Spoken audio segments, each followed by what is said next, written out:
Hello everyone and welcome to the Secret Stage Game News for January 11, 2016. I am your host, Jared the Greek. Sorry that we haven't had the news in a couple of days. I do this for free and, well, real life demands me actually having a job and other obligations that tend to keep me from recording the news. Sorry about that. But hey, that means you get an extra large news episode today.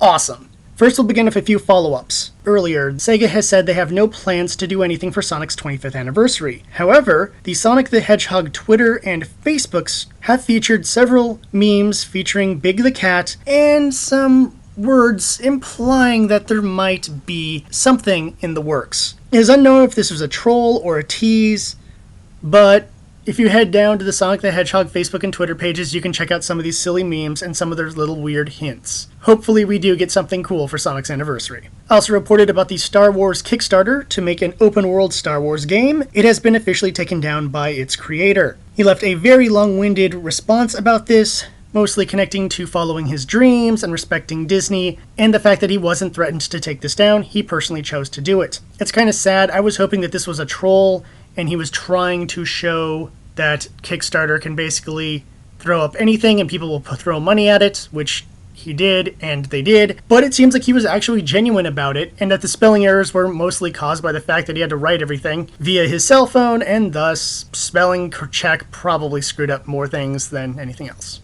Okay, now some charity news. Awesome Games Done Quick finally completed. It was running between January 3rd to January 10th, and the charity drive brought in $1.2 million for cancer research. They also announced their next drive, Summer Games Done Quick, which will be July 3rd to 9th. Go to their YouTube page, you can check out some of their really awesome speedruns during this event. In addition, GameStop has reported that their Thanks and Giving charity drive also earned quite a bit of money. This was a point-of-purchase charity donation that people going to GameStop could do over November and December, and it brought in $2.8 million for St. Jude's Children's Hospital. This is a hospital that focuses on the treatment and research of children's cancer. Mojang, creators of Minecraft, are attempting to get a fake Minecraft game removed from iTunes. At least as of my reporting, it may already be gone. The game was called Minecraft Pocket Edition 2, and it was a totally fake game produced by a fake company, because iTunes lets that happen all the time. It wasn't even a Minecraft-style game.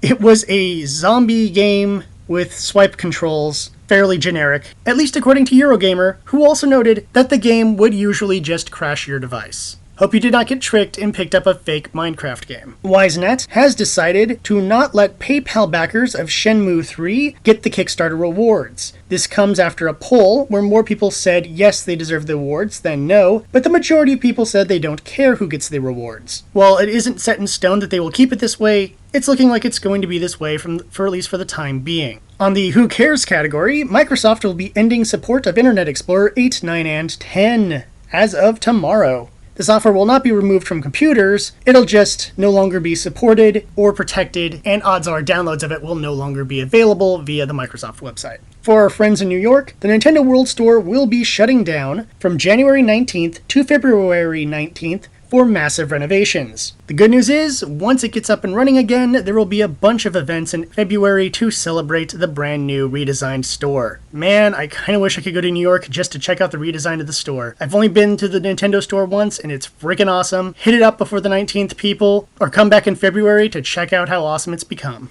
I hate to bring everyone down, but it needs to be said. 2 deaths I'd like to talk about in the middle of the news. The first, of course, is David Bowie. It is a huge tragic loss to lose Bowie. He actually was a video gamer. He even appeared in a video game and was just generally an amazing musician and a very eccentric and amazing artist. And the world, it will not be the same without him. In addition, last Tuesday it was reported that Cyan Blake, British actress, was also found dead. For those who might not be familiar with her name, she was the voice of Yugiri Mistwalker in Final Fantasy XIV Heavensward, and she was Frankie Pierre on the popular BBC series EastEnders. She was found dead with her children, and her husband is still missing. The police are suspecting murder, and as of now, I have not found any follow-ups on this case. I'm sorry to talk about downer news. I promise the rest of the news will be happy news. Let's begin with Final Fantasy, because everyone loves Final Fantasy, right? We can begin with happy Final Fantasy news? Good. The Final Fantasy Adventure Remake will be coming to the US on smartphones. For those who are not familiar, Final Fantasy Adventure is the American version of the first Mana game. That first Mana game was also remade as Sword of Mana, which was very distinctly different. And it isn't known at this time if the Final Fantasy Adventure remake will be more similar to Sword of Mana or more similar to the original source material of the old Game Boy game. Either way, it's a pretty fun game and I highly recommend it. Let's hope the smartphone version doesn't suck. Also, on the happy side of things, more than 70,000 people participated in Twitch Play's Punch Club. For those who don't know, Punch Club was a game being held back from Steam until it was beaten via Twitch. It took them about 36 hours to do so, and it is now available on Steam. Way to go, Twitch Plays. For those who have Xbox Ones and love MMOs, DC Universe Online will finally be making its way to the Xbox One. Daybreak, the company that created the game, recently split off of Sony and is trying to get the game out on more than just PC and PlayStation. Speaking of PlayStation, the next PS2 classic to appear on PS4 is Ark the Lad, Twilight of Spirits. I don't know that many people who are jumping up and down, excited about Ark the Lad, but hey, it will be available very soon, so maybe this is your time to try to check out that franchise.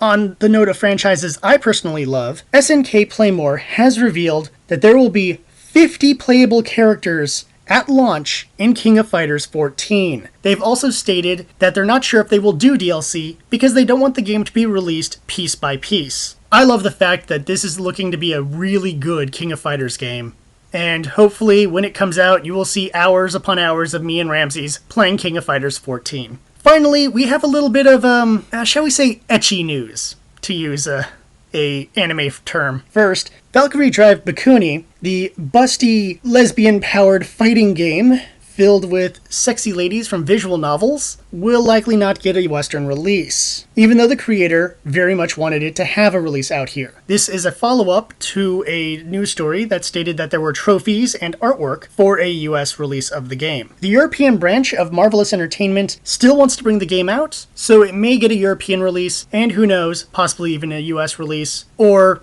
at the very least, an English option in the game so that those of us who like to import could play our super sexy fighting game on our PS Vita. Speaking of super sexy games, HuniePot has given a vague window for the release of their next game, HunieCam. The game will be released in March for the PC, of course. For those unfamiliar with HuniePot, they are the people who brought us the sexy puzzle game HuniePop. And the new game HunieCam is a sex cam simulator featuring the girls from HuniePop and, I believe, a few original characters as well. Last but not least, if things couldn't get even more sexual on this version of the news, Pornhub has released a breakdown of which consoles visit their site the most. The winner? PlayStation, followed by Xbox as the very close runner-up. The breakdown was essentially PlayStation at 46.9% of people, and Xbox at 37.9%. with other consoles making up the tiny fraction that remains.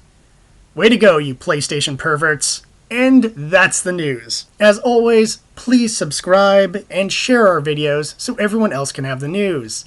If you want to know more about the Secret Stage team, check out our Twitter at @SR_Secret Stage. If you want to know more about me, you can find me also on Twitter at Jared the Greek. Last but not least, there are always new videos being posted from our streams on Twitch and Hitbox. And you can find us on both those services under Secret Stage. Hope you have a great week, and I'm Jared the Greek, reminding you that I'm a player, so don't be a player hater.